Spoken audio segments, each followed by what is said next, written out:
akan segera mulai acara seminar kita ini ke bagian terakhir, dan mungkin untuk pertemuan terakhir pada hari Senin sore. Selanjutnya kita akan bertemu setiap jam 19 setiap hari Senin di link dan Zoom yang sama untuk memulai pembelajaran firman Tuhan ini, yaitu jangan mencuri. Bagian keempat, bagian terakhir, kita terlebih dahulu mengundang kehadiran Roh Kudus di dalam perbaktian Zoom dinar kita ini. Kita bersatu di dalam doa. Ya Bapa, Tuhan yang kami sembah dalam Yesus Kristus, terpujilah namamu yang senantiasa memberkati, melindungi kami tiba kembali pada hari Senin ini, 8 Agustus. Kami rindu ya Tuhan, belajar daripada firman-Mu, yaitu jangan mencuri, bagian keempat, bagian terakhir yang dibawakan oleh Sis Lady. Berkati kami, berkati hamba-Mu yang berbicara, berikan kepada kami sinyal yang baik, dan berkati setiap perangkat yang kami gunakan sehingga tidak terganggu, dan kami dapat mendengarkan, terlebih kami dapat mempraktekkan pada zaman akhir ini. Kami menunjukkan bahwa kami punya karakter Yesus dalam kehidupan kami. Bersama dengan kami, karena kami datang dalam namamu Yesus Kristus yang menjawab doa-doa kami. Amin. Dipersilahkan, Sis Lady. Ya, baik, terima kasih. Kita akan lanjutkan pelajaran kita. Pelajaran kita yaitu perintah ke-8, bagian yang terakhir. Bagian yang terakhir.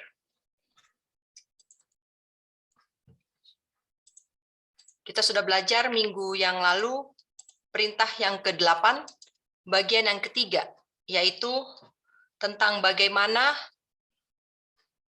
Tuhan menginginkan penggunaan persepuluhan dan persembahan. Apa yang diinginkan oleh Tuhan untuk diperbuat oleh orang-orang yang memiliki tanggung jawab ataupun terikat kontrak dengan Tuhan dalam hal persepuluhan. Kita tahu bahwa persepuluhan adalah ikatan kontrak antara saya dengan penebus. Ini adalah satu bukti bahwa saya mengambil bagian dalam adalah bukti bahwa saya adalah penebus saya. Kita langsung saja. Bagaimana kriteria dari pelayan Injil, termasuk pendeta yang boleh disokong oleh persepuluhan. Minggu lalu kita sudah belajar bahwa persepuluhan itu boleh dan tidak boleh digunakan untuk apa saja. Boleh digunakan untuk hal-hal ini, dan ini. Tidak boleh digunakan untuk ini, dan ini, dan ini. Ya, minggu lalu kita sudah belajar. Sekarang, kemarin kita belajar pekerjaannya yang boleh disokong Tuhan. Sekarang orangnya, personalnya. Ya, kemarin kita banyak sekali pertanyaan tentang bagaimana tipe atau kriteria orang-orang yang boleh disokong dari persepuluhan. Kita belajar dari tulisan yang diinspirasikan.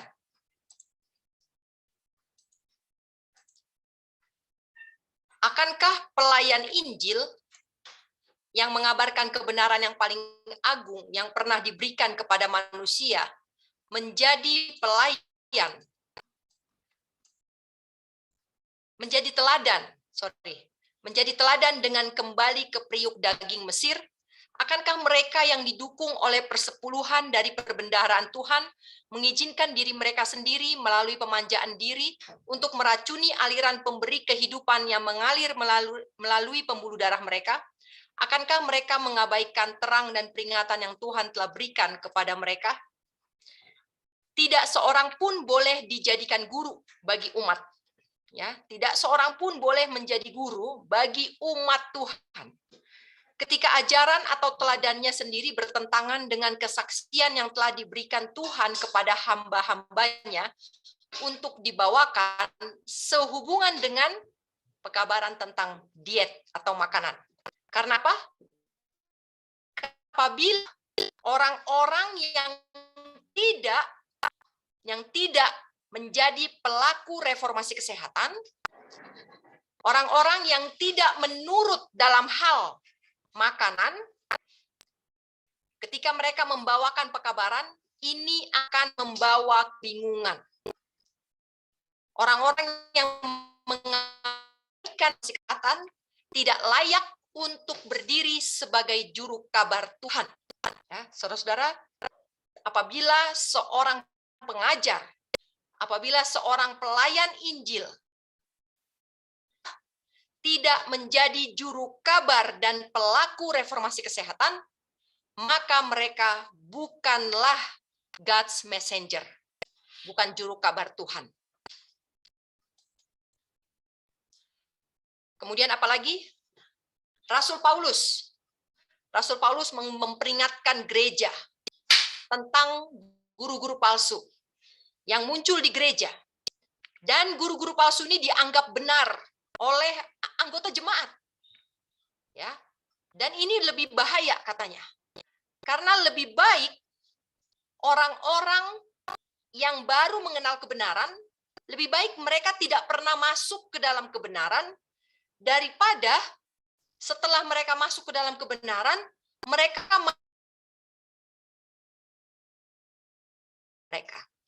akibat dari pengajaran palsu ini. Akibat dari doktrin-doktrin palsu yang dibiarkan di atas mimbar gereja. Sehingga membuat orang-orang yang baru dibaptis, yang baru masuk dalam kebenaran, mereka menjadi bingung.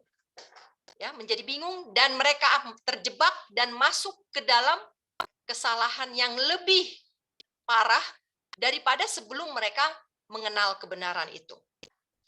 Jadi mengajarkan ajaran saya yang bermimbar tetapi mengajarkan ajaran palsu, ini bukanlah utusan Tuhan. Sekarang kita belajar ajaran palsu. Apa yang dimaksud dengan ajaran palsu? Ajaran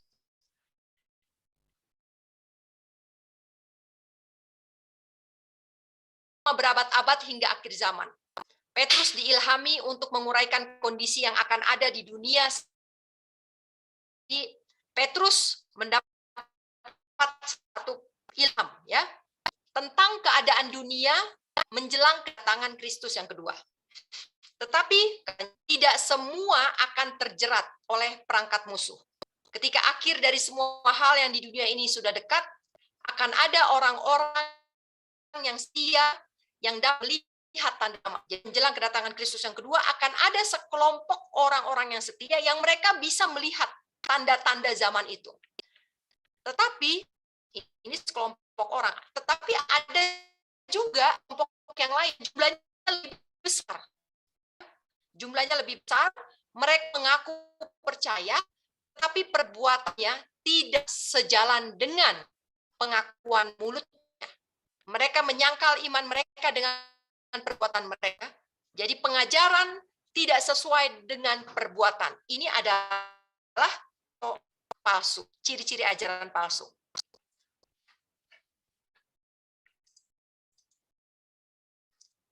Mungkin pengajarannya benar, tetapi kalau orang yang membawakan itu tidak melakukan, maka itu sama saja dengan ajaran palsu. Ya. Guru palsu mengeluarkan dana untuk membawa teori mereka ke dunia dan ke gereja, tetapi mencampur kesalahan dengan kebenaran. Pekabaran mereka adalah penipuan dan membawa jiwa ke dalam jalan yang salah. Mereka harus dihadapi dan ditentang. Mereka adalah guru kepalsuan dan berusaha membubuhkan cap kebenaran pada kepalsuan. Jadi saudara-saudara, apa ciri-ciri ajaran palsu? Mereka tidak tegas, tidak punya garis batas yang jelas antara yang salah dengan yang benar. Tidak tegas menyatakan, oh ini salah, oh itu yang benar. Saudara-saudara, ketika gerakan vaksin diberlakukan secara dunia, organisasi kita tidak mengambil jalan yang tegas dalam hal vaksin. Apa yang mereka katakan? Dikembalikan kepada pilihan masing-masing. Ya, Anggota yang mau vaksin, anggota yang tidak mau vaksin. Organisasi menolak untuk menyatakan pendirian yang tegas tentang yang benar dan yang salah. Ini contoh ajaran palsu ya, itu salah satu ciri ajaran palsu. Tidak tegas dalam menyatakan yang salah dan yang benar. Kemudian, pekabaran apa yang dibawa oleh guru-guru ini? Apakah pekabaran itu membawa saya Apakah pekabaran itu membawa saya pada penghormatan dan takut akan Tuhan? Apakah saya ketika mendengarkan khotbah-khotbah itu, mendengarkan pelajaran Alkitab itu, apakah saya menjadi lebih setia kepada perintah Tuhan? Apakah saya menjadi lebih takut dan lebih hormat kepada Tuhan? Atau ketika saya mendengar pekabaran itu, ketika saya mendengar pengajaran itu, saya menjadi lebih ringan menganggap hukum Tuhan itu. Ya, saya tidak lagi berat untuk menuruti hukum Tuhan. Oh, bisa kok. Tuhan mengerti kok. Apakah seperti itu setelah kita mendapat pengajaran? Kalau memang akibatnya seperti itu, berarti itu adalah ajaran palsu. Karena ajaran yang benar akan menuntun saya semakin merasakan bobot dari hukum moral itu. Ya, ajaran yang benar akan membuat saya semakin takut akan Tuhan, semakin hormat kepada Tuhan, dan semakin cinta kepada Tuhan, dan hasil akhirnya adalah saya semakin setia kepada perintah-perintahnya. Ajaran palsu, kita tidak diminta untuk membuktikan mereka berdasarkan khotbah mereka dan pengakuan mereka. Kita tidak bisa membuktikan berdasarkan khotbah saja. Oh, itu khotbahnya benar. Oh, itu ada tertulis dikhotbahkan. Saudara-saudara, bukan hanya itu khotbah yang benar. Tetapi apakah si pengkhotbah itu melakukan khotbahnya? Apakah si pengkhotbah itu menjalankan firman yang diucapkannya? Ini yang akan menunjukkan pengajaran itu palsu atau benar. Sehingga apa? Orang-orang, para pengkhotbah tidak dihakimi berdasarkan isi khotbahnya. Tidak berdasarkan pengakuan mulut mereka, tetapi para pengkhotbah ini harus dihakimi berdasarkan firman Tuhan. Yesaya 8 ayat 20, carilah pengajaran, law, hukum, dan kesaksian, testimoni. Ya, apa itu kesaksian? Wahyu 19 ayat 10, kesaksian Yesus adalah roh nubuat. Jadi siapa yang tidak berbicara berdasarkan hukum Tuhan dan berdasarkan roh nubuat, maka ini adalah ajaran palsu. Law itu 10 perintah, testimoni adalah roh nubuat. Berdasarkan Wahyu 19 ayat 10.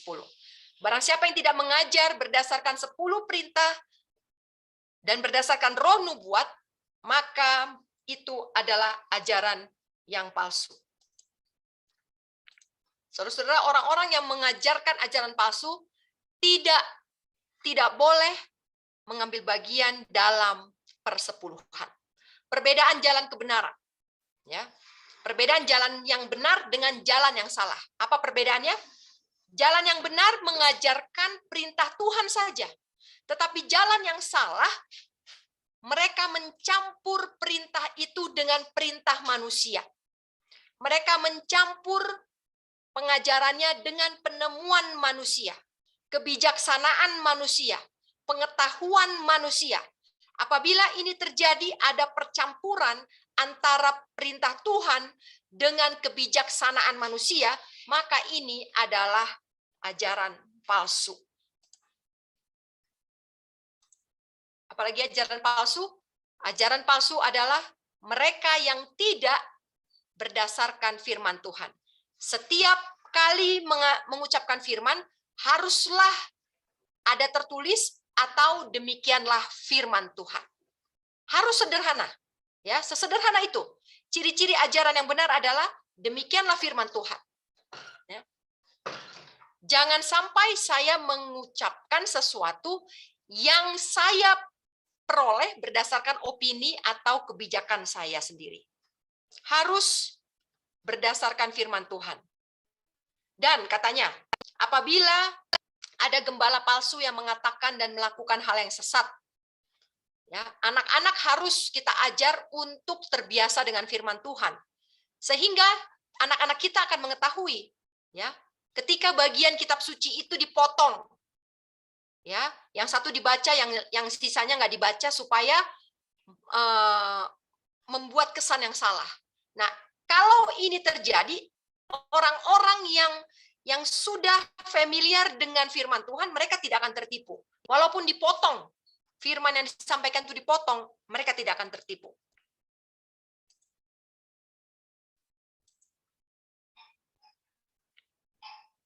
Ajaran palsu mengajarkan bahwa Yesus bukan Elohim.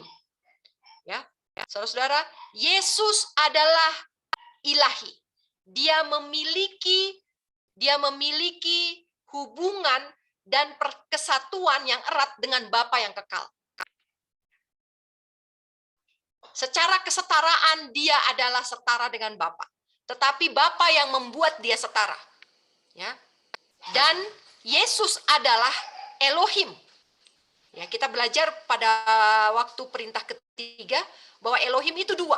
Ya, Elohim itu dua, Bapa dan Anak. Jadi barang siapa yang mengajarkan bahwa Yesus bukanlah bagian dari Elohim dan juga yang mengajarkan bahwa Roh Kudus itu tidak ada, ya, ini adalah ajaran yang palsu.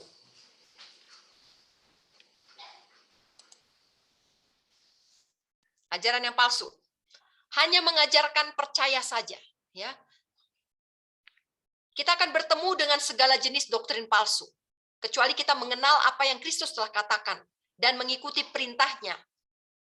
Kalau kita tidak mengenal, maka kita akan disesatkan. Salah satu yang paling berbahaya dari doktrin-doktrin palsu ini, banyak doktrin palsu ya, kita mau belajar kepalsuan itu banyak. Ya. Itu sebabnya kalau kita tidak pernah belajar kebenaran, maka kita akan disesatkan karena kepalsuan itu akan terus berubah-berubah sesuai dengan kepentingan dan tempatnya. Nah, di sini Roh Nubuat katakan, salah satu doktrin palsu yang paling berbahaya adalah pengudusan palsu. False sanctification. Apa ini pengudusan palsu?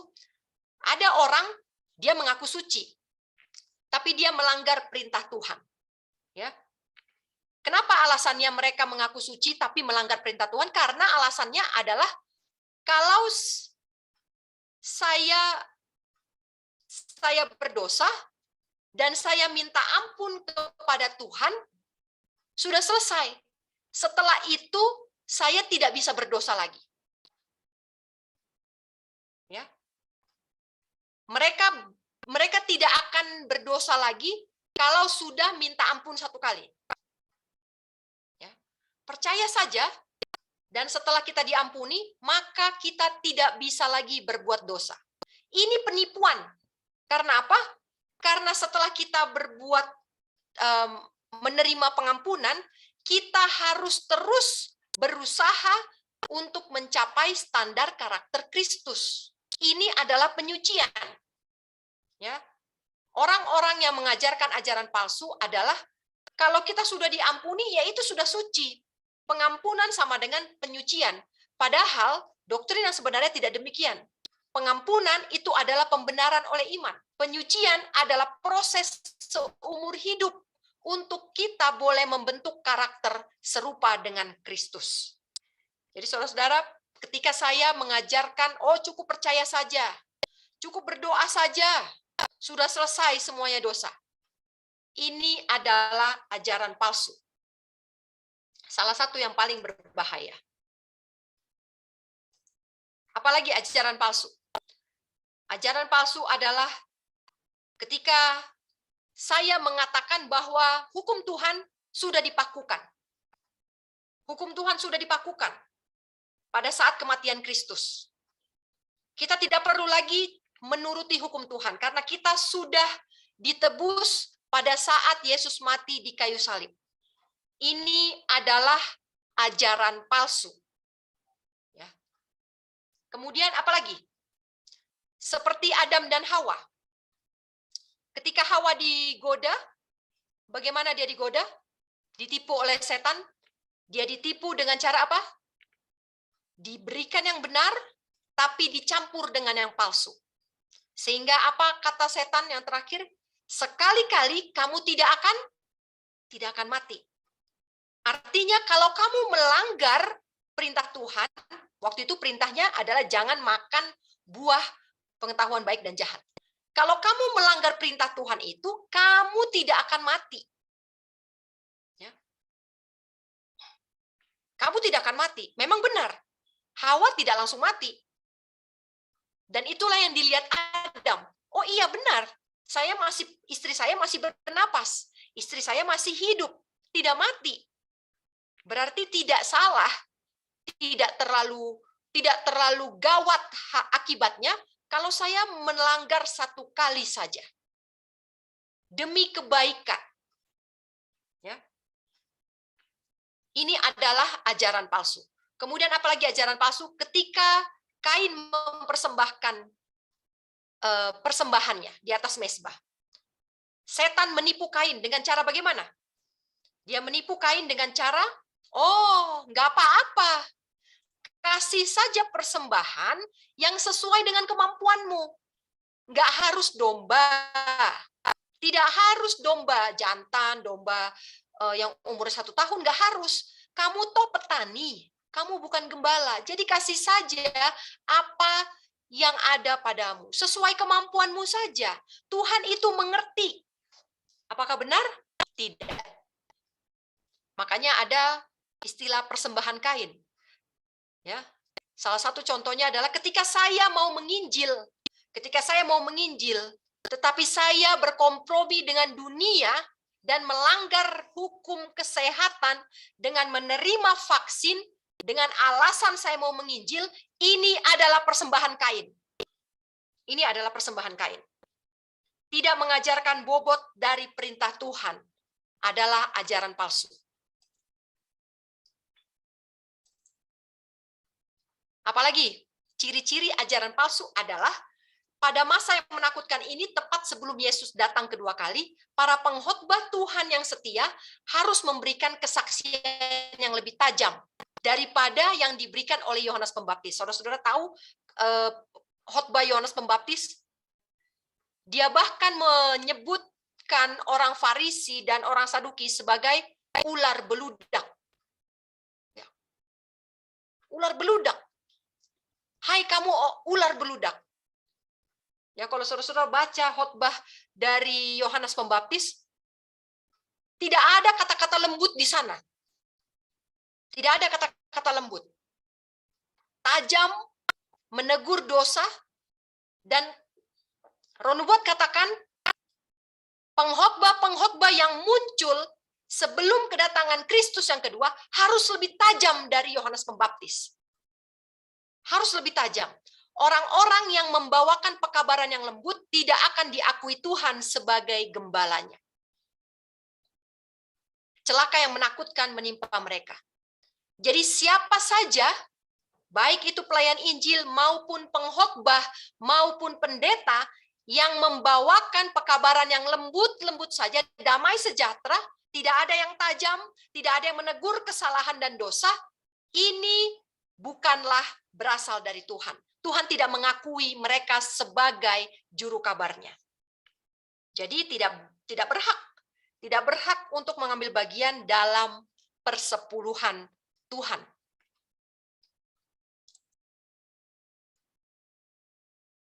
Oke. Sekarang apa bahayanya ajaran palsu ini? Apa bahayanya ajaran palsu ini? Ya. Kita balik lagi kepada kisah Adam dan Hawa.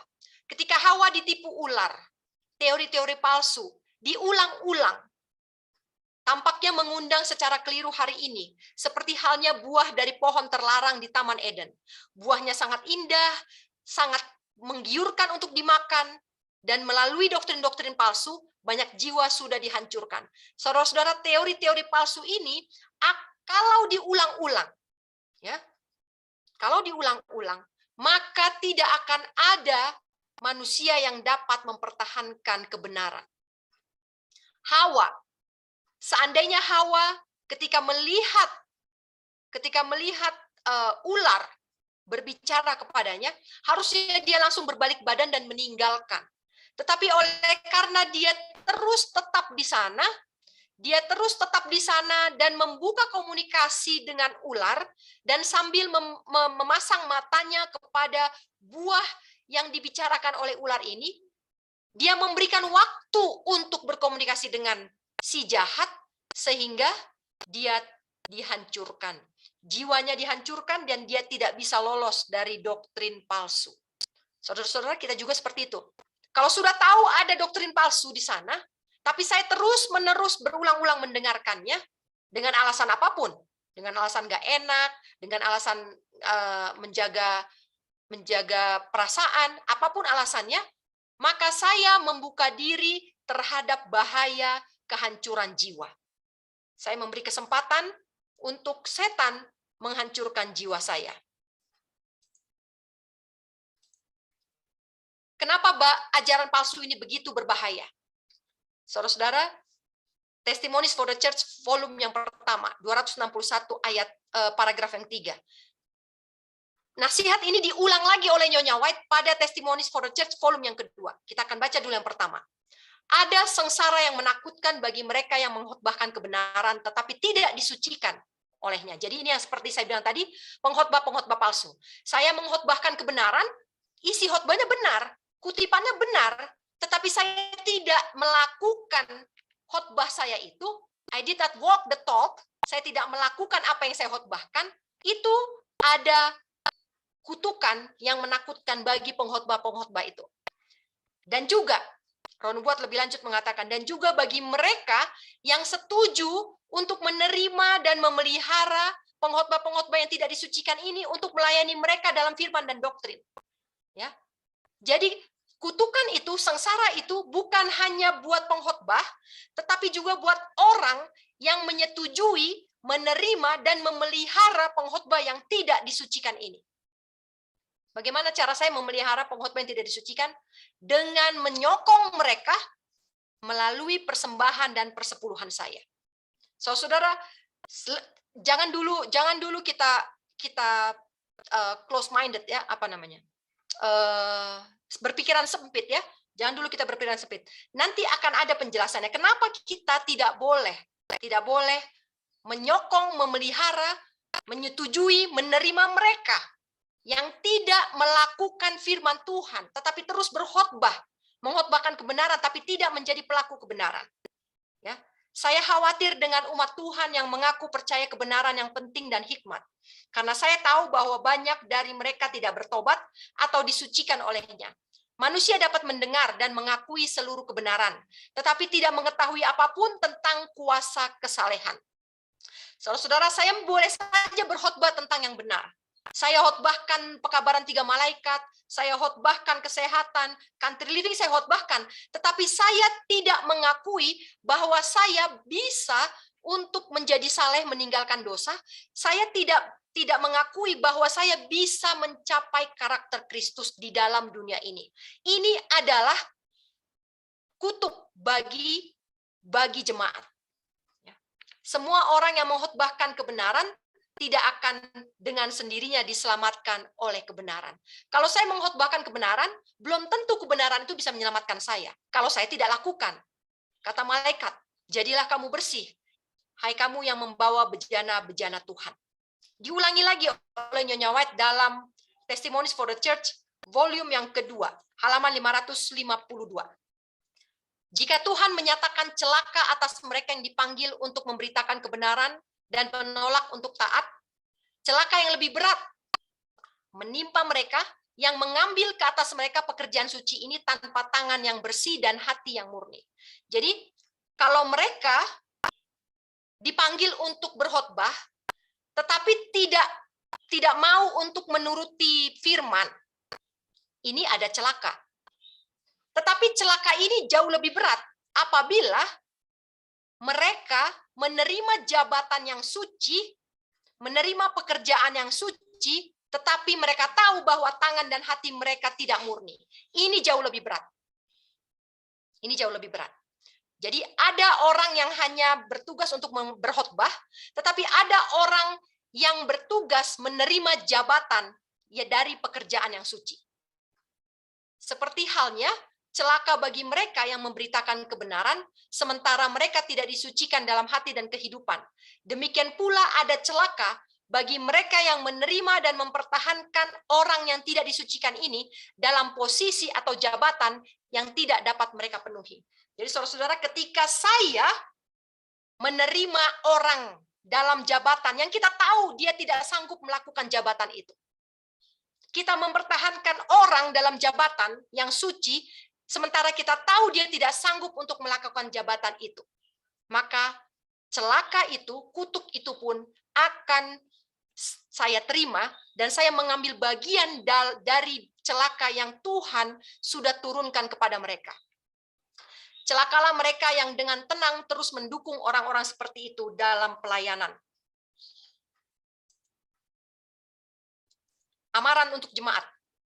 Sekarang apa yang harus saya lakukan sebagai jemaat? Gereja-gereja harus bangkit. Gereja-gereja harus bangkit. Para anggota harus bangun dari tidurnya. Ya. Gereja harus bangun. Jangan cuman melihat ajaran palsu di pulpit, di mimbar, lalu diam saja. Terima saja. Ingat seperti Hawa.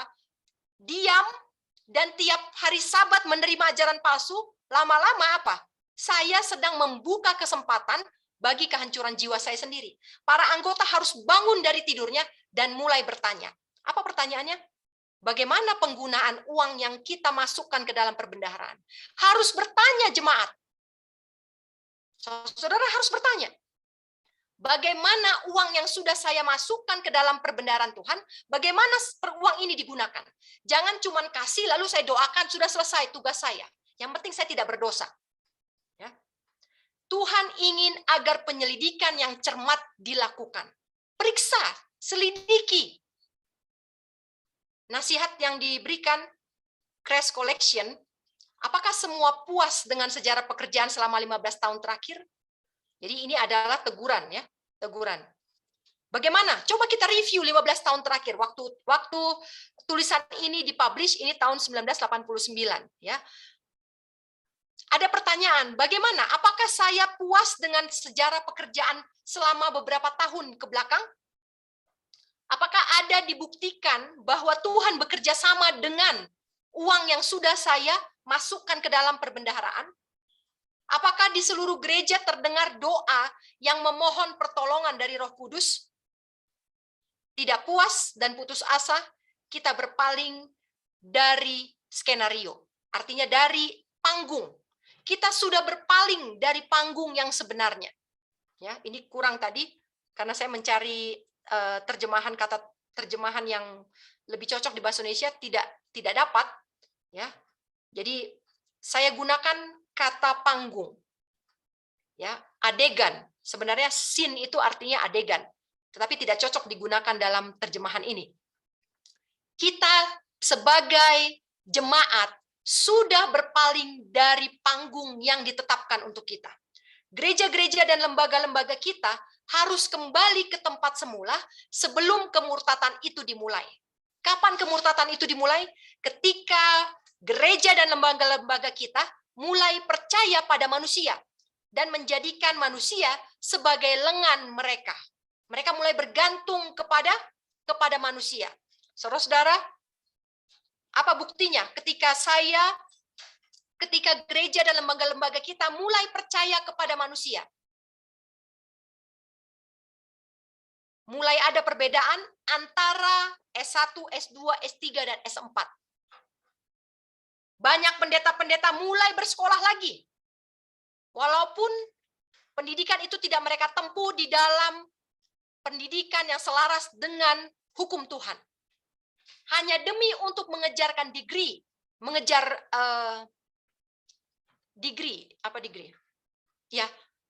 status kesarjanaan. Ya, hanya untuk demi mengejar titel. Bukankah ini salah satu akibat dari organisasi yang percaya kepada manusia dan menjadikan manusia, standar manusia menjadi lengan mereka? Apakah kita tidak cukup melihat kebijaksanaan manusia? Tidakkah kita sekarang harusnya mencari Tuhan dalam kesungguhan dan kesederhanaan dan melayani Dia dengan hati dan pikiran dan kekuatan? Saudara-saudara, anak-anak Israel melihat kemiripan yang mengerikan dari kehadiran Tuhan di gunung, yaitu Gunung Sinai. Tetapi sebelum Musa 40 hari meninggalkan mereka, mereka mengganti Yehua dengan anak lembu emas. Ya, hal serupa telah dilakukan di antara kita sebagai suatu umat. Pada saat tulisan ini ditulis tanggal 24 Agustus 1900, di sana sudah terjadi kemurtatan. Karena kita, gereja dan lembaga-lembaga, sudah mulai mempercaya standar manusia lebih daripada Tuhan. Dan mereka lebih memilih anak lembu emas daripada Yehua yang tidak kelihatan. Saudara-saudara, panggilan untuk jemaat saat ini harus bangun dari tempat tidurnya, harus mulai bertanya, harus mulai menyelidiki, harus mulai punya pengetahuan bagaimana gereja mengelola persepuluhan saya. Apakah benar persepuluhan saya ini digunakan untuk membuktikan kerjasama dengan Tuhan? Saudara-saudara, kita harus kembali kepada Tuhan. Tuhan akan memberikan kebijaksanaan kepada kita. Kita harus kembali kepada Tuhan. Kita harus kembali dalam rasa sesal, rasa sedih karena dosa. Harus percaya kepada tangan Tuhan dan bukan kepada manusia.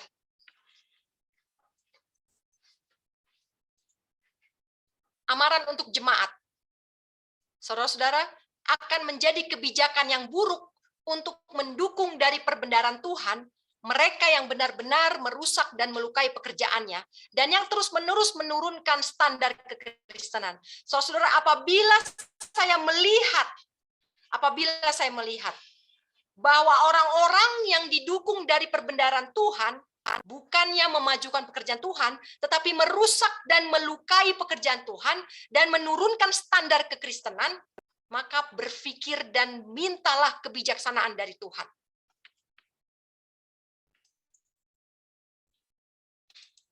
Jangan khawatir kalau uang akan langsung ditujukan kepada mereka yang mencoba melakukan pekerjaan misionaris dengan cara yang tenang dan efektif. Semua dana tidak boleh ditangani oleh satu instansi atau organisasi. Saudara-saudara, tidaklah bijak apabila saya memberikan tanpa saya mau tahu bagaimana kesucian penggunaan dari uang perpuluhan ini. Bagaimana kontrak saya dengan Tuhan?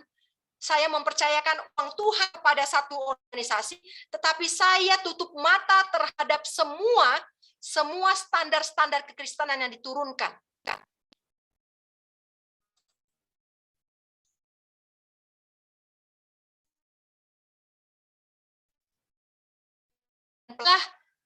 Apabila saya memberikan persepuluhan saya kepada gereja, bukan berarti saya sudah bebas dan benar. Apabila saya memberikan persepuluhan saya kepada ministry, bukan juga berarti saya sudah bebas dan benar. Ini kutipannya. Tuhan telah memberikan arahan khusus tentang penggunaan persepuluhan yang harus dipersembahkan. Tuhan sudah kasih ya arahan. Tuhan sudah kasih peraturan, prinsip-prinsip tentang bagaimana menggunakan persepuluhan. Dia tidak merancang agar pekerjaannya lumpuh karena kekurangan dana. Tidak ada pekerjaan yang serampangan dan tidak ada kesalahan. Tuhan mau supaya pekerjaan ini tidak berantakan, tidak serampangan. Tuhan mau agar pekerjaan ini teratur dan tidak ada kesalahan. Itu yang Tuhan mau. Bukan hanya teratur, tetapi Tuhan mau tidak salah juga. Ya, Tuhan mau teratur dan benar. Dia telah membuat tugas kita dalam semua hal ini menjadi sangat jelas. Ya. Apakah saya sebagai pemberi perpuluhan punya tugas? Iya, punya tugas. Saya punya tugas. Saya adalah partner, rekan sekerja Tuhan. Mengikat kontrak dengan Tuhan, ketika saya mengakui bahwa saya adalah bagian dari rencana penebusan, saya terikat kontrak, maka saya punya dalam semua hal tentang persepuluhan. bagian yang telah disediakan Tuhan untuk dirinya sendiri tidak boleh dialihkan kepada tujuan lain selain yang sudah ditentukan. Tidak boleh, ya. Kemarin kita minggu lalu sudah belajar. Tidak boleh memberikan persepuluhan, menggunakan persepuluhan selain dari tujuan-tujuan yang telah ditetapkan Tuhan, ya. Minggu lalu kita sudah bahas ini. Biarlah tidak ada yang merasa bebas untuk menyimpan persepuluhan mereka. Jangan kita merasa, oh ini tidak layak menerima perpuluhan, lalu saya simpan uang perpuluhan itu, saya tahan. Tidak boleh, ini salah. Kemudian ada juga, biarlah tidak ada yang merasa bebas untuk menggunakan persepuluhan menurut penilaian mereka sendiri. Ketika saya melihat sesuatu, oh ini tidak pantas, lalu saya gunakan sesuai dengan penilaian saya sendiri. Ini juga tidak boleh, tidak ada kebebasan dalam hal ini. Mereka tidak menggunakannya untuk diri mereka sendiri dalam keadaan darurat atau menerapkannya sesuai keinginan mereka, bahkan dalam apa yang mereka anggap sebagai pekerjaan Tuhan. Kalaupun saya menggunakan perpuluhan, mengalirkan, ya, menyalurkan perpuluhan saya kepada sesuatu yang saya anggap pekerjaan Tuhan, ini pun kita tidak bisa lakukan dengan bebas. Ya, tidak bisa, kita tidak independen dalam hal ini. Tidak ada liberty dalam hal ini. Tidak mentang-mentang si pengelola tidak disucikan, lalu saya bebas untuk menyalurkan sesuai dengan keinginan saya. Tidak. Ya. Tuhan telah menunjukkan kehormatan kepada manusia dengan membawa mereka ke dalam kemitraan dengan dirinya dalam karya penebusan yang besar. Dia mengharapkan agen-agennya untuk bekerja bukan melawan dia, tetapi bersama-sama dengan dia agar perbendaharaannya dapat terpenuhi. Ini buat jemaat, ya. Kita yang memberikan perpuluhan, kita jangan pernah kita merasa bebas menentukan, ya. Menentukan. Itu sebabnya Tuhan sudah memberikan arahan khusus. Ikutilah guidelines itu. Ikutilah petunjuk itu. Jangan merasa tidak berhak, saya lebih berhak. Tidak ada seperti itu. Pendeta, nasihat bagi pendeta. Pendeta dengan ajaran dan teladan harus mengajar orang-orang untuk menganggap persepuluhan itu sebagai sesuatu yang suci. Jadi pendeta harus mengajarkan bahwa persepuluhan itu suci.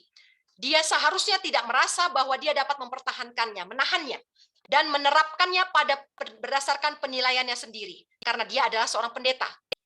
Persepuluhan bukan milik pendeta. Kalaupun saya memberikan ke gereja, itu bukan milik gereja. Itu bukan milik pendeta. Ya. Pendeta juga tidak memiliki kebebasan untuk mengabdikan pada dirinya sendiri apapun yang dia pikir adalah haknya. Jadi tidak berhak pendeta mengatur perpuluhan sesuai dengan apa yang dia pikir. Oh, ini saya pendeta, saya berhak. Jangan biar untuk mengalihkan dari penggunaan yang sah persepuluhan dan persembahan yang didedikasikan untuk Tuhan. Biarlah mereka ditempatkan dalam perbendaharaan Tuhan dan dikuduskan untuk pelayanannya sebagaimana yang telah Dia tetapkan. Saudara-saudara, pendeta dan jemaat tidak bebas mengelola persepuluhan. Semuanya harus sesuai dengan aturan yang Tuhan telah berikan. Saya punya kesaksian. Salah seorang anggota jemaat, bukan di Indonesia. Salah seorang anggota jemaat bercerita bahwa ketika dia memberikan persepuluhan ke gereja, dia mendapati bahwa pada waktu dia dikasih kwitansi, ya, kita dikasih kwitansi. Dia memberikan persepuluhan, kemudian dia memberikan untuk church budget, bahasa Indonesianya, budget gereja, untuk budget gereja, ya. Jadi dia kasih persepuluhan, dia kasih persembahan, dia kasih juga bagian untuk budget gereja. Tetapi ketika dia menerima kwitansi, persepuluhan yang itu dikurangi. Jadi misalnya saya memberikan persepuluhan itu 100.000. Lalu saya memberikan persembahan saya 50.000, kemudian saya memberikan juga budget gereja 50.000. Jadi total uang yang di dalam amplop itu 200.000. 100 perpuluhan, 50.000 persembahan, 50.000 untuk budget gereja. Dan ketika saya menerima bukti terima, tanda terima. Di situ ditulis bahwa perpuluhan saya 50.000, persembahan saya 50.000, budget gereja 100.000. Jadi 50% diambil dari persepuluhan dan dimasukkan ke dalam budget gereja. Ini dilakukan oleh pendeta. Saudara-saudara, kalau ini terjadi, stop berikan persepuluhanmu ke sana. Ini adalah tindakan yang tidak sesuai dengan petunjuk Tuhan. Ya. Tidak ada yang boleh bebas dan persepuluhan, khususnya persepuluhan. Ini adalah jalur persepuluhan. Ketika saya mempunyai penghasilan, ya, ketika saya mempunyai penghasilan, saya berikan 10%. Saya potong 10%. Pertama kali. Sebelum saya membayar yang lain-lain, saya potong dulu 10% untuk persepuluhan saya. Kalau 10% ini saya kekan ya, itu namanya menahan. Itu namanya 10% ini saya berikan ke perbendaharaan Tuhan. Tetapi perbendaharaan Tuhan ini menyalurkannya tidak sesuai dengan petunjuk. Artinya, perbendaharaan Tuhan ini menyalurkannya kepada pendeta atau pelayan Injil yang tidak disucikan dan yang mengajar ajaran palsu. Atau dana saya ini, seperti tadi kesaksian yang saya kasih, digunakan untuk pemeliharaan bangunan gereja, untuk budget gereja. Perpuluhan saya. Atau digunakan untuk dana bantuan pendidikan, atau digunakan untuk dana miskin, untuk pemeliharaan janda-janda dan anak yatim piatu, dan lain sebagainya. Artinya, ini adalah penyimpangan.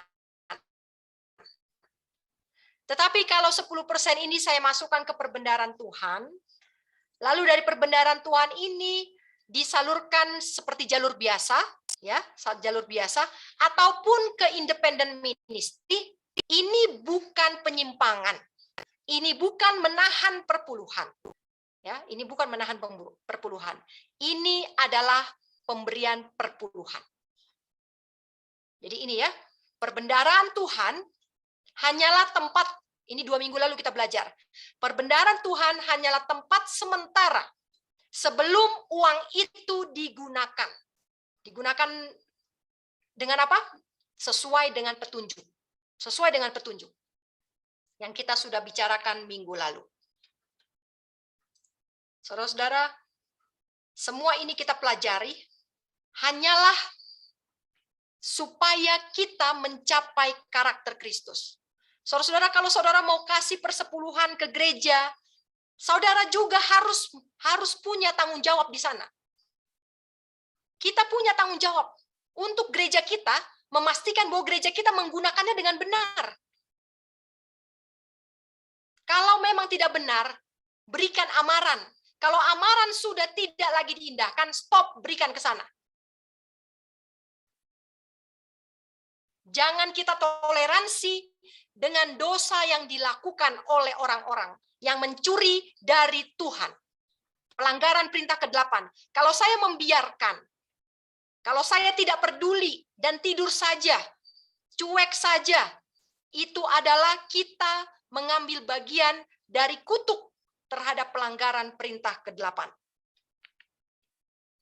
Saudara-saudara, penurutan sempurna terhadap hukum Tuhan, ini bisa kita lakukan. Dengan kuasa dari Tuhan, kita bisa melakukan ini. Mana mungkin saya bisa mengawasi penggunaan uang perpuluhan itu? Kenapa tidak mungkin? Kenapa tidak mungkin? Saudara-saudara, jangan berikan kepada satu pelayanan, misalnya.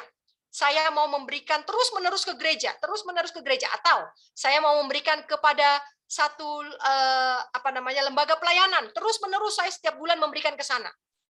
Bukan seperti itu yang Tuhan mau. Ketika saya memberikan persepuluhan, saya harus keep my eye watching them. Harus saya perhatikan orang-orang yang menggunakan persepuluhan itu, apakah mereka tetap dalam kesederhanaan firman? Apakah mereka tetap dalam penurutan kepada hukum Tuhan? Apakah mereka tetap menjadi pelaku-pelaku kebenaran? Tetap dalam menjadi juru kabar dan pelaku reformasi kesehatan? Harus tetap diawasi. Bukan berarti saya selesaikan, saya kirim perpuluhan, lalu saya bebas. Urusan mereka lah itu. Jangan kira seperti itu. Kalau ada orang sampai jatuh oleh karena perpuluhan saudara, saudara juga mengambil bagian dalam pelanggaran tersebut. Ya. Berat. Perpuluhan itu sama halnya dengan komitmen-komitmen yang lain. Berat. Bukan hal yang mudah. Punya uang kasih, selesai, berdoa dalam hati. Di rumah, selesai. Nggak usah ditanya-tanya, itu uang Tuhan. Bukan seperti itu. Ini pelajaran kita, perintah ke-8, kita sudah selesaikan. Bila ada pertanyaan, saya persilahkan. Karena kita nanti akan sambung lagi jam 7 dengan topik kesehatan. Bila ada pertanyaan, saya persilahkan.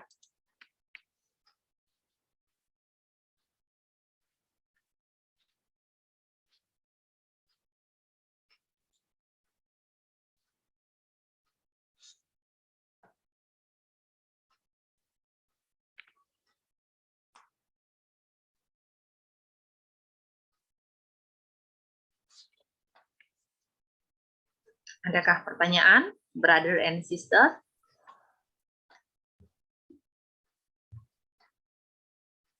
Kalau ada, boleh raise hand atau langsung dibuka mute-nya.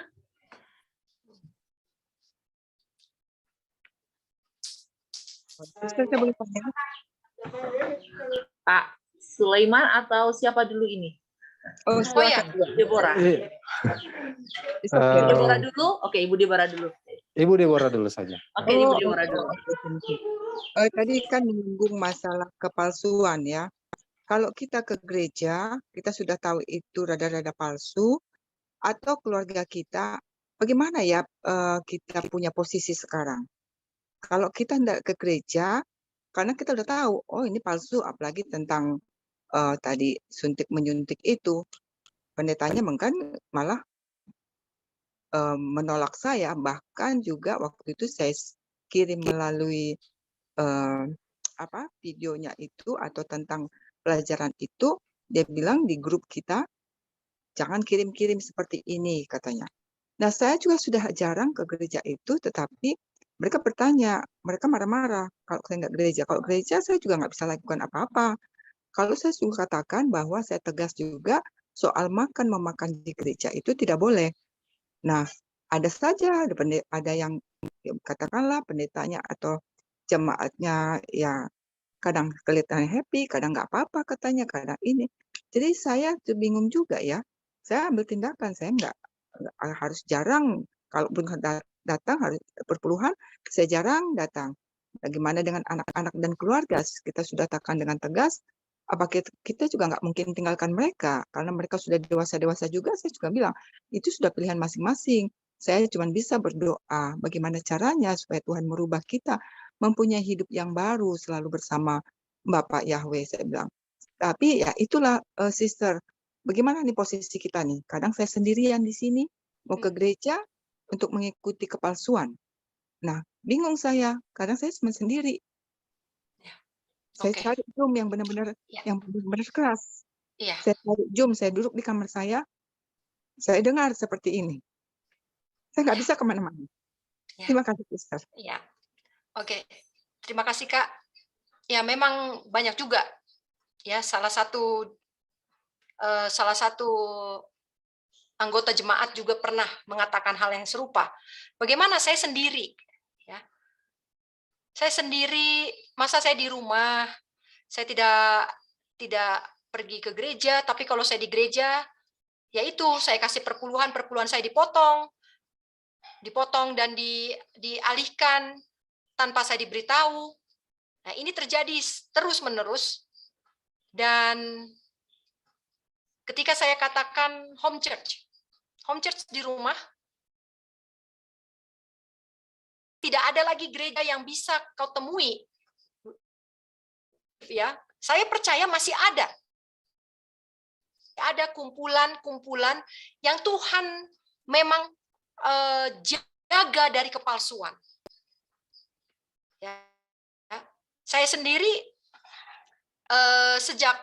sejak corona, COVID yang gereja semua tutup, ya, kemudian buka tutup dengan regulasi-regulasi yang bermacam, yang berganti-ganti setiap Sabat, sehingga membuat saya akhirnya nyerah untuk mengikuti semua itu.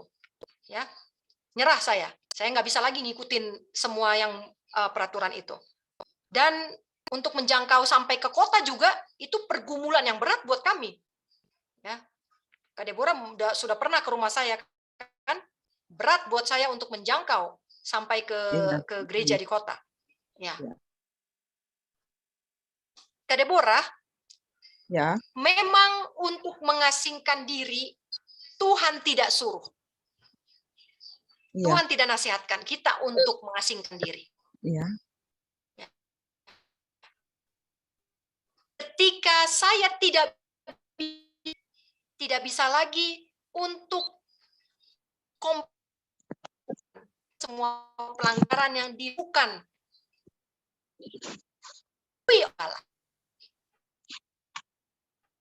maka lagi menahan diri untuk at home,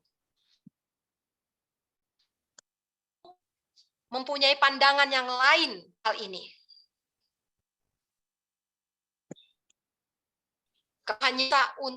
Tuhan hanya bisa suruh kita untuk memperingatkan. Tadi sudah saya jelaskan, ketika peringatan itu pun tidak diindahkan, maka jangan ambil bagian itu. Iya, saya tidak pernah ambil bagian.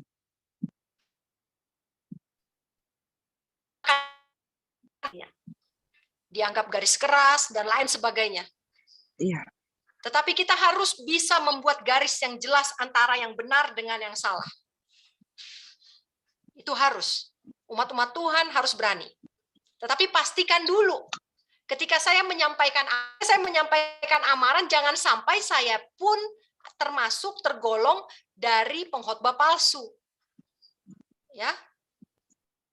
Saya harus hidupkan apa yang saya kabarkan. Misalnya, saya menegur orang, jangan sampai ternyata itu adalah kefanatikan di depan orang saja, padahal saya tidak melakukan hal yang demikian. Ya, membuat satu limitasi, satu beban yang berat untuk orang lain, sementara saya sendiri tidak menuruti, tidak ikut, tidak berjalan dalam beban itu. Ini orang Farisi punya gaya ini. Ini orang Farisi punya gaya. Iya. Betul, ya. Jadi Kak Deborah, hati-hati. Ya, hati-hati. Kak Deborah yang dengan Tuhan yang tahu persis kondisi kakak sekarang ini. Iya. Iya, memang tidak mudah ya bagi saya. Tapi yang saya herankan juga dulu ya, Sister, ketika hamba saya masih di New York aja, justru yang sudah kenal akrab baik dengan sahabat satu jemaat, pendeta-pendeta, justru itu tidak pernah berkabar dengan saya atau mengatakan sesuatu. Justru yang saya tidak kenal sama sekali sebelumnya, termasuk Sister Lady. Saya nggak kenal, tapi justru Tuhan pertemukan kita di satu visi, satu misi, satu tujuan. Dan itu terus saya nggak kenal di grup mana ini. Ternyata saya ada di situ sama-sama mereka yang betul-betul kuat, betul-betul yang seperti Sister katakan itu kita harus lakukan seperti apa yang Tuhan pinta. Ya. Tapi nggak mudah memang kalau kita sendirian. Ya. Terima kasih. Tapi bisa Sister. Ya bisa. Amin. Ya, pasti bisa. Doakan Kak, tolong doakan. Sulaiman, brother, gimana? Selamat malam Kak, terima kasih. Malam. Di awal tadi pekabarannya cukup keras ya, yang tentang ajaran palsu itu. Jadi sudah disinggung. Ya, saya juga setuju. Cuma yang mau saya tanya adalah, apakah kita sudah bisa masuk pada kesimpulan bahwa gereja ini sudah menjadi dalam tanda kutip pelacur yang ada di dalam kitab Wahyu ya kan, dibilang banyak perempuan-perempuan yang akan menjadi pelacur gitu, maksudnya gereja-gereja yang akan jadi pelacur kepada ibu apa, Babel besar itulah, ibu pelacur Ya. itulah.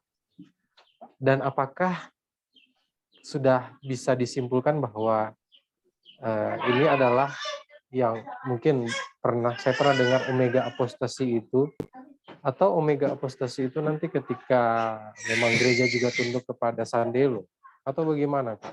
Oke. Sudah selesai pertanyaannya? Sudah ya? Sudah Kak. Sudah. Oke.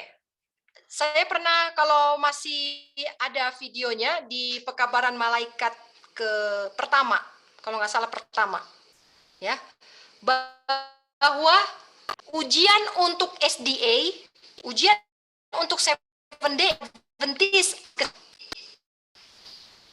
ya, Sandelo itu ujian untuk dunia. Seventh-day Adventist akan membawa pekabaran tentang Sabat ke seluruh dunia, dan itu menjadi ujian bagi seluruh dunia. Tetapi juru kabar ini harus disaring dulu, rekrutmen kan? Nah, rekrutmennya apa? Ada rekrutmen tes, ya. Rekrutmen tesnya adalah reformasi kesehatan. Reformasi kesehatan adalah ujian untuk Seventh-day Adventist. Saat ini, secara kita sudah menolak reformasi kesehatan. Saya katakan menolak oleh karena kita tidak mendukung, kita tidak melarang, tapi membiarkan anggota untuk mengambil tindakan sendiri-sendiri. Tindakan yang tidak melarang artinya mendukung, karena hanya ada dua. Kalau tidak melarang berarti mendukung. Nggak ada tengah-tengah. Secara organisasi, kita sudah gagal dalam ujian. Karena organisasi kita tidak lagi menjunjung reformasi kesehatan, tetapi mendukung policy dunia.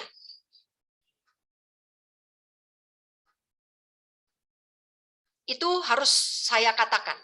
Dengan berat hati saya katakan. Tetapi ketika tadi pertanyaannya adalah, apakah sudah menjadi harlot sekarang? Apakah sudah menjadi harlot? Belum.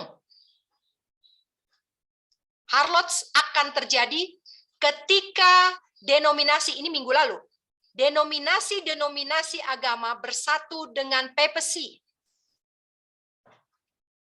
Ini terjadi sebelum pemaksaan Death Decree Sandelo.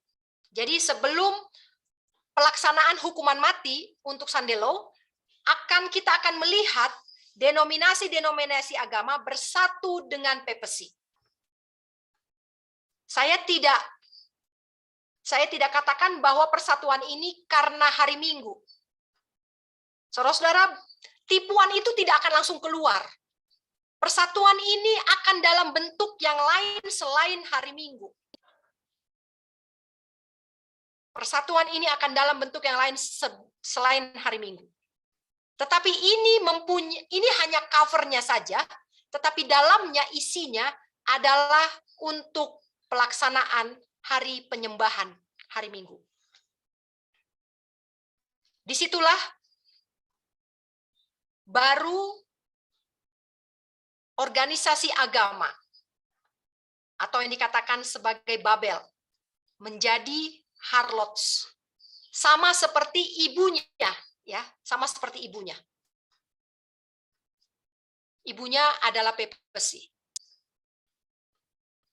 Oke, tadi ada pertanyaan, bagaimana ketika tidak bisa jual beli? Ya. Oke. Saya sudah dapat jawabannya. Tetapi ini ada Ron Nubuat tidak mencantumkan tentang ini. Tetapi ini adalah nasihat. Kalaupun ini tidak sesuai, ya, saudari boleh sangkal saya.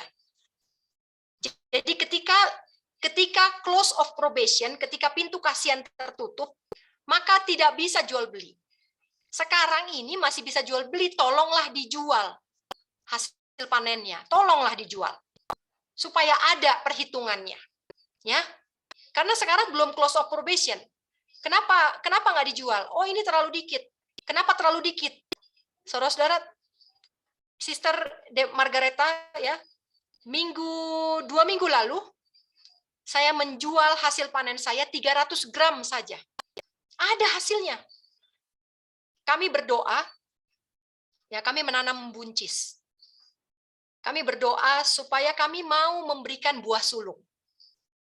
Buah sulung ini beda dari perpuluhan. Buah sulung ini adalah panen pertama. Ketika panen pertama, berapapun hasilnya, 100% untuk Tuhan.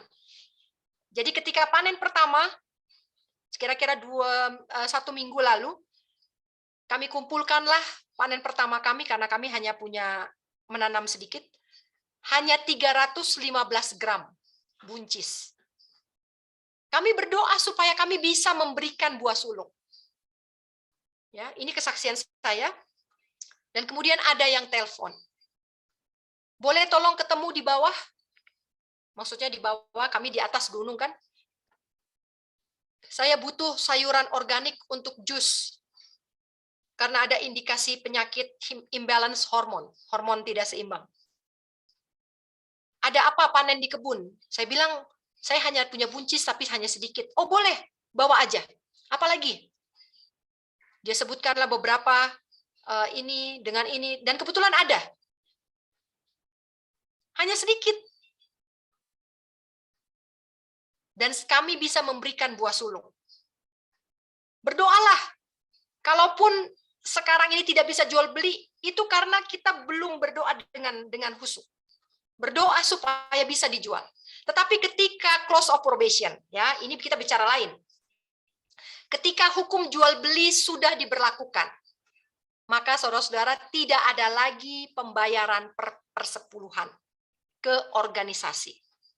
Ya. Karena kita tidak bisa kompromi dengan itu. Jelas jual beli akan diberlakukan berdasarkan penerimaan terhadap sandelo. Jadi kita tidak bisa lagi untuk menjual hasil panen kita, dan di situ sudah terpisah antara 144.000 sudah terkumpul. Ya. 144.000 sudah terkumpul. Dan inilah akan menjadi persediaan makanan bagi umat-umat Tuhan, orang-orang kudus, 144.000 yang akan mengambil bagian dalam penginjilan pekabaran Advent ke seluruh dunia pada zaman ini. Kira-kira bisa begitu ya? Sister Margareta, ada pertanyaan lain? Silakan.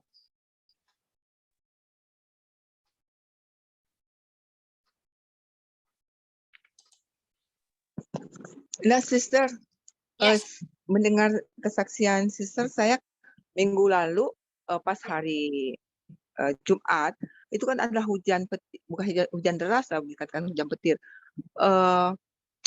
Pisang saya itu sedang berbuah lebat, cuman 1, tapi besar gitu ya. Terus dia rontok, akhirnya saya ambil, tapi saya nggak tahu, ini kan belum matang betul. Juga bagaimana cara menjualnya, apa saya kira-kira aja, kira-kira segini harganya, baru karena dia adalah buah yang pertama, jadi kan harus saya kasih 100%. Ya. Tapi nggak tahu harga nilainya, apa saya mengira-ngira aja, kurang lebih seperti itu. Oke. Kalau untuk mengira-ngira, sekarang ini bisa kita lakukan itu, ya. Ya, ini bisa cek harga ya, kita bisa cek harga. Ya. Banyak cara ya untuk cek harga. Kita bisa cek harga di marketplace, bisa juga di pasar fisik ya. Kita bisa cek harga. Ya. Saya ingat aja Sister dulu kan ada pepaya, bukan pepaya, pisang. Sister dulu jual 35 satu itu kan. Jadi saya ingat kira-kira 35 sampai 50 mungkin ini saya pikir begitu. Iya, ya. Baik, ada yang lain?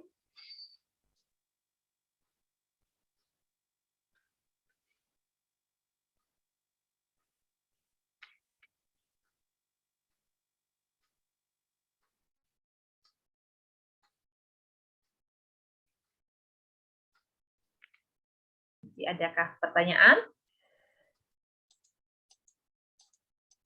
Kalau tidak ada, biar ditutup dengan closing statement oleh Sister Lady dan ditutup dengan doa penutup. Dipersilakan.